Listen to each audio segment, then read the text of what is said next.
This channel's content is strictly for educational and informational purpose and does not endorse or promote any form of violence, harm, illegal activities, self-injuries and communal disharmony. সাধারণ দর্শক এবং অন্য দলের কর্মী সমর্থক যারা রয়েছেন তাদের কাছে আসব, কারণ আমরা দেখেছি যে নজিরবিহীনভাবে স্বামী এক দলের সাংসদ স্ত্রী প্রতিপক্ষ দলে যোগ দিচ্ছেন এবং খুব নাটকীয়ভাবে অন এয়ার টেলিভিশন চ্যানেলে দাঁড়িয়ে স্বামী জানিয়ে দিচ্ছেন যে বিবাহ বিচ্ছেদের নোটিশ চলে গেছে।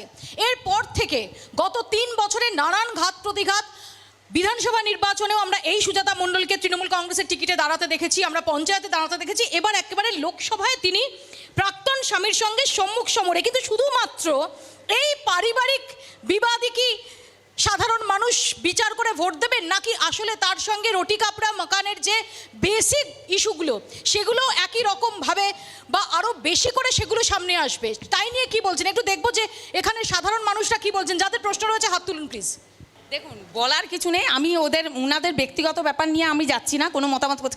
দেখুন, জনগণ পছন্দ করেন বলেই দুবার পেয়েছি, এবারেও পাচ্ছি, এটাই আমাদের লাস্ট কথা। জনগণ বুঝিয়ে দিয়েছে। আর এমপিকে আমাদের সারা বছর দেখা যায় কিনা সেটা এমপির কাজগুলোই বলে দিয়েছে। এমপির লটের কি কি কাজ হয়েছে বিষ্ণুপুরে একটু খতিয়ে দেখতে বলুন, কি কি কাজ হয়েছে সবাই দেখতে পাই বলে কাজ হয়েছে বলে দিই কি কি কাজ হয়েছে।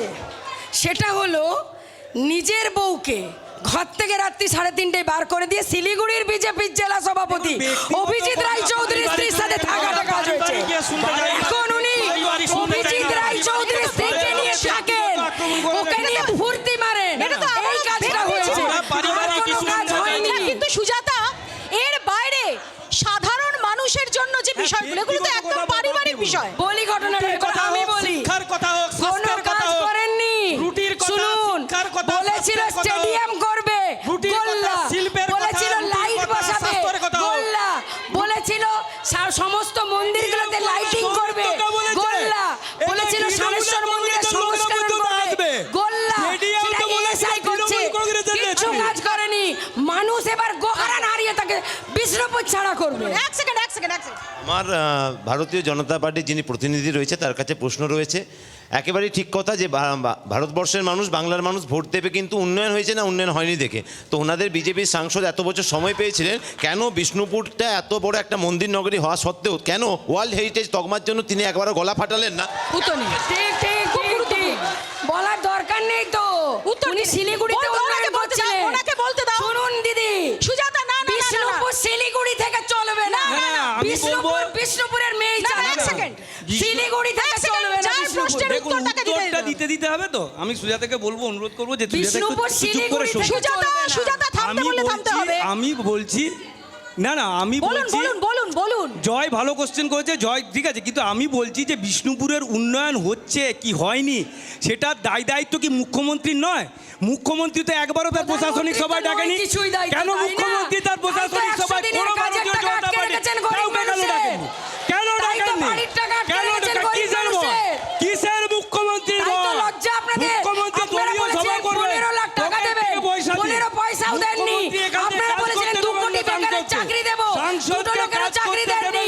আর মমতা বন্দ্যোপাধ্যায় কথা দেওয়া মানে মাথা দিয়ে পড়ে। মমতা বন্দ্যোপাধ্যায় লক্ষ্মী ভান্ডার চালু করেছে, একবার ডাকো, করে দিয়েছে, বুঝতে পারবে। একবার ডাকতে বলুন। আপনাদের বাড়ির মেয়েরাই লক্ষ্মী ভান্ডারটা নিতে যায়। বলছি 1998 সালে হেরিটেজ কমিশন এখানে বিষ্ণুপুরে, আপনার কাকে প্রশ্ন সরাসরি বলুন। ওই বললেন না বিষ্ণুপুরে দেখা যায় না, বিষ্ণুপুরের জন্য কিছু করেন না, ওই জন্যই বলছি যে 1998 সালে হেরিটেজ কমিশন এখানে সার্ভে করে গেছিল। তখন রাজ্য সরকার এবং পৌরসভা কোনো সদুত্তর এবং সহযোগিতা না করার জন্য শান্তিনিকেতন হয়ে গেল, এখনো বিষ্ণুপুর হলো না। আমাদের কেন্দ্রীয় সরকার করবে, অবশ্যই করবে।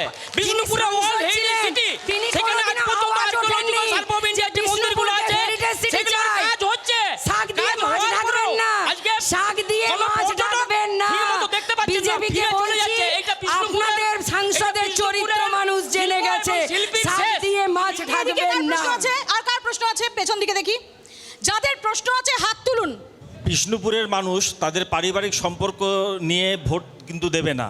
বিষ্ণুপুরের মানুষ ভোট চাইবে আজকের দলগুলো বিষ্ণুপুরের জন্য কি করতে চাইছে, কি করতে চলেছে, আগামী দিনে তাদের পন্থা কি সেই বিষয়ে, এবং আমরা আজকে যে জায়গায় অনুষ্ঠানটা দেখছি রামশরণ সঙ্গীত মহাবিদ্যালয়, এশিয়ার প্রাচীনতম সঙ্গীত মহাবিদ্যালয়, এই সঙ্গীত মহাবিদ্যালয়ে প্রায় ঢুকতে বসা অবস্থায় এটার উন্নতির জন্য এনারা কি করতে চাইছেন এবং বিষ্ণুপুর লোকসভার জনগণের জন্য এদের ভবিষ্যৎ সুজাতা, আগে কথা বলতে দিতে হবে, সবার কথায় কথা বলা যাবে না।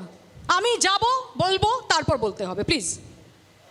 বিষ্ণুপুর লোকসভার জনগণের জন্য এনাদের ভবিষ্যৎ পরিকল্পনা কি সেটা যদি দর্শকদের এনারা প্রত্যেকে, আমার কাছ থেকে জানতে চাই। আমরা এটা কিন্তু যারা প্রার্থীর প্রতিনিধি এসছেন এবং প্রার্থীও রয়েছেন তার কাছেও জানতে চাই, এবং অন্যান্য দলের পক্ষ থেকে। কেন্দ্রে ক্ষমতায় আছে বিজেপি, রাজ্যে ক্ষমতায় আছে তৃণমূল কংগ্রেস, আমি দুজনের কাছ থেকে সংক্ষেপে নেব। দেখুন, রামশরণ মিউজিক কলেজটা আমার কথা হচ্ছে পৌরসভার অধিগ্রহণ করেছে। এখানকার প্রিন্সিপাল কত টাকা মাইনে পায় জানেন? যা এখানকার ডেলি লেবাররা পায় তার থেকেও কম। জিজ্ঞেস করুন তৃণমূলের লোকেদের। এখানকার প্রফেসরদের আপনি অবস্থা জানেন? তার থেকেও কম পায়। আপনি জানেন যে এখানে 2021-22 সালে কংগ্রেসের সমস্যা, কংগ্রেস হচ্ছে ইন্ডি জোটে থেকে এদেরকে বাদ করে দিয়েছে, তবু এদের কথা অনুমোদন দেয়নি। আমার কথা হচ্ছে এরা অনুমোদন দেয়নি উচ্চ শিক্ষা দপ্তর।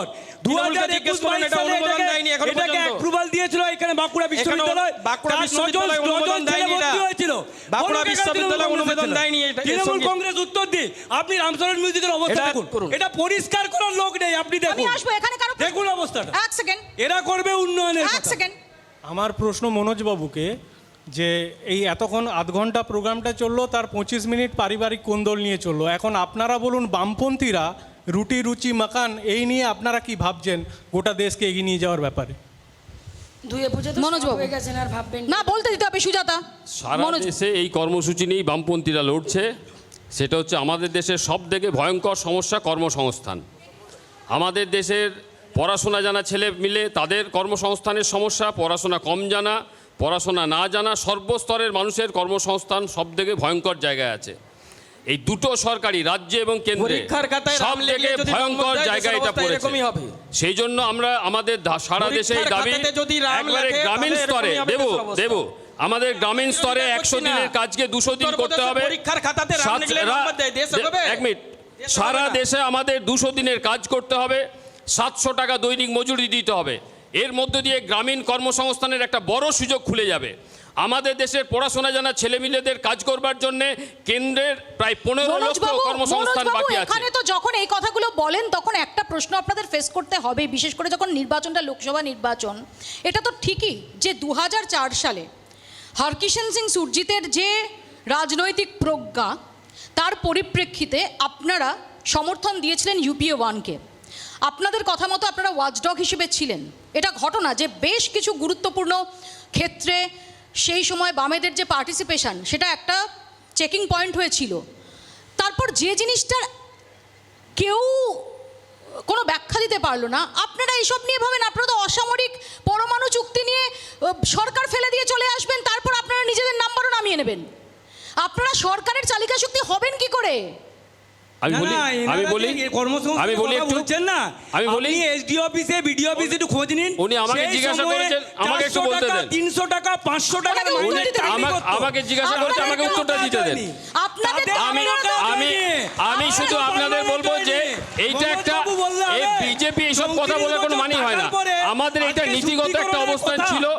আমাদের দেশ কখনো আমরা এটা চাই না যে আমাদের স্বনির্ভরতার জায়গায় কেউ আঘাত মারুক। আমরা মনে করি আমাদের এই স্বনির্ভরতাকে ধরা উচিত। এটা পরবর্তী সময় কংগ্রেসও বুঝেছে। আমাদের দেশে সেই চুক্তি কার্যকরী করবার পদক্ষেপ গ্রহণ করেনি। আজকের দিনে সেই পথে আমরা এগোচ্ছি। বাংলার আওয়াজ, বাঙালির আবেগ, জি 24 ঘন্টা।